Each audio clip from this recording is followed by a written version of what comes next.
Space had never felt this silent, even with the distant thunder of collapsing stars and drifting debris fields. The void tonight felt heavier, like the galaxy itself was holding its breath. The ruins of the architect gateways, still floating like glass skeletons, shimmered faintly near the orbit of Titanus Prime, the largest human military ship ever built. Inside, alarms blared through the corridors.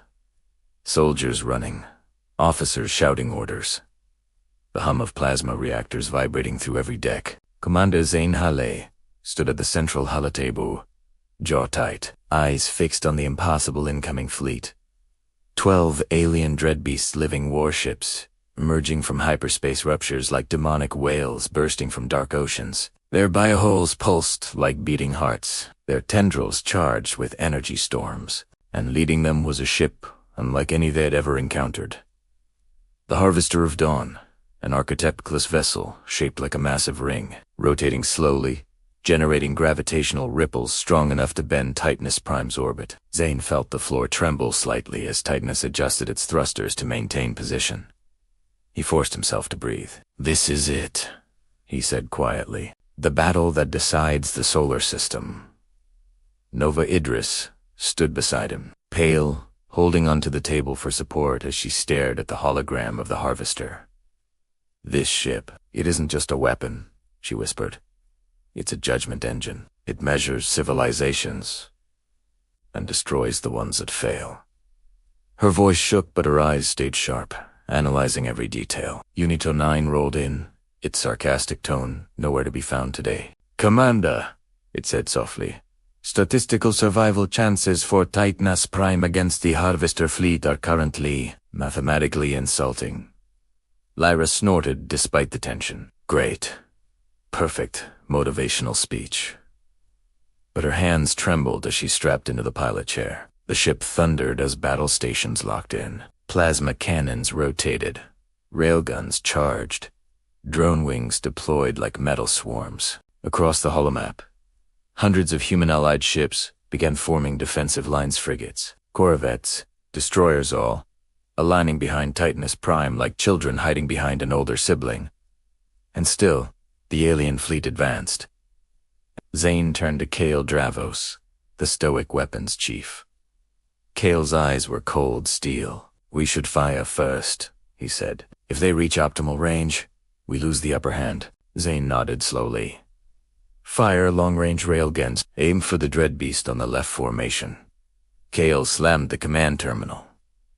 Titanus Prime shook with the recoil of its main gun. A streak of white fire tore across space, shredding through the frozen void and smashing into the glowing chest of the nearest alien ship. It shrieked on, impossibly loud psychic scream that echoed through every mind on board Titanus Prime.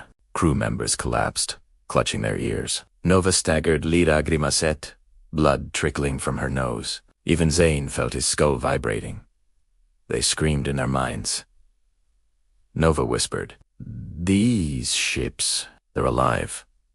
And then the dread beasts retaliated. A massive wave of organic plasma surged forward, an ocean of burning blue fire. Titanus Prime's shields flared, flickered, screamed, then held. For now, the smaller human ships behind them were not so lucky. 2 frigates were vaporized instantly, their hulls melting like wax in a furnace. Debris scattered in all directions. The comm channels erupted with screams, orders, prayers. Zane slammed his fist on the console. All wings counterfire now. Space lit up. Human fighters swarmed like angry sparks, weaving between alien beams. The aliens released hundreds of bio-drone squid-like creatures with razor tendrils and living plasma sacs. Dogfights erupted, chaotic and desperate. Lyra took control of Titanus Drone Battalion, launching wave after wave to intercept. "Come on, you ugly space octopus freaks," she muttered, wiping sweat from her brow. "Let's dance." But then the Harvester moved. Slowly. Calmly. Terrifyingly. Its rotating ring spun faster, generating a ripple through spacetime that distorted everything around it. Stars bent. Light twisted. Entire ships buckled as if falling under impossible pressure. Gravitational distortion increasing. This thing is warping space. Nova shouted, "Alarms." Bladdered Titanus. Groaned like a living creature in pain. Zane leaned forward. "Target the harvester." All heavy ships-focused fire. But the harvester didn't fire weapons. It didn't need to. It simply opened a circular aperture at its center, and the darkness inside expanded. Not like a weapon, but like a mouth. A void mouth. A tearing to a gravity well. A black hole, but controlled in the Eclipse Spear, a human destroyer, was the first to be caught. Its engine screamed as it attempted to break free, but the pull was too strong. The ship twisted, bent unnaturally, its hull shattering. All 600 crew members were gone in seconds. "Dear God," Lyra whispered. Zane's fists tightened until his knuckles cracked. "If that thing gets closer to Titanus Prime." Nova finished his sentence for him. "We're dead," Kael's voice crackled through the comms. "Commander, the dreadbeasts are moving to flank us. They're trying to push us into the Harvester's gravity field." "Not happening," Zane growled. "Lyra, evasive maneuvers, brick right."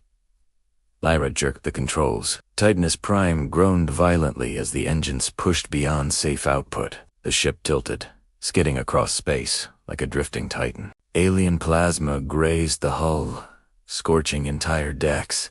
Then something worse happened. An impact, a brutal, bone-shaking impact. The kind that meant only one thing: boarding. Klaxons wailed. Red lights flashed. Unito 9 screamed. Multiple breaches detected. Alien organisms entering through decks 7, 9, and 11. Zane's heart dropped. "Kael!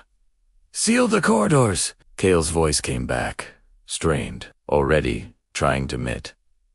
"They're cutting through the bulkheads like paper." The battle inside Titanus began instantly. Human soldiers fired plasma rifles in narrow corridors as alien creatures burst through vents and ceilings. Te Weratal skeletal, with glowing blue spines and blade-like arms. Their screeches echoed like broken metal scraping steel. Blood splattered across the walls.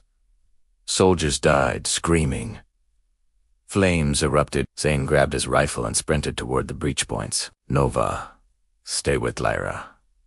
You two, keep the ship moving. I'll handle the boarders." Nova shouted after him. "Zane, wait." But he was gone. Kael was already knee-deep in combat. When Zane arrived, 3 aliens lunged at Kael simultaneously. He spun, slicing one with an energy blade, blasting the second with a shotgun burst, and blocking the third with his armored forearm. But the creature's blade arm pierced his shoulder armor. Kael grunted, then slammed the creature into a bulkhead, shattering its skull. Zane fired a burst, taking down another alien. "Kael! Status." Kael spat blood. "I'm fine. Just another day in hell." But he wasn't fine. Zane could see it. The wound was deep, bleeding heavily. And then, the deck beneath them shook violently. A massive shadow loomed in the smoke-filled hallway. A larger alien, 7 feet tall, armored, intelligent. A commander-class beast. Zane whispered, "Oh no." Kael lifted his blade. "Go. Protect the bridge." Zane's eyes widened. "Caldant?" Kael smiled weakly. "Someone's gotta hold the line." The alien commander roared. Kael charged, and the corridor erupted in light as Part 1 closed in tragedy.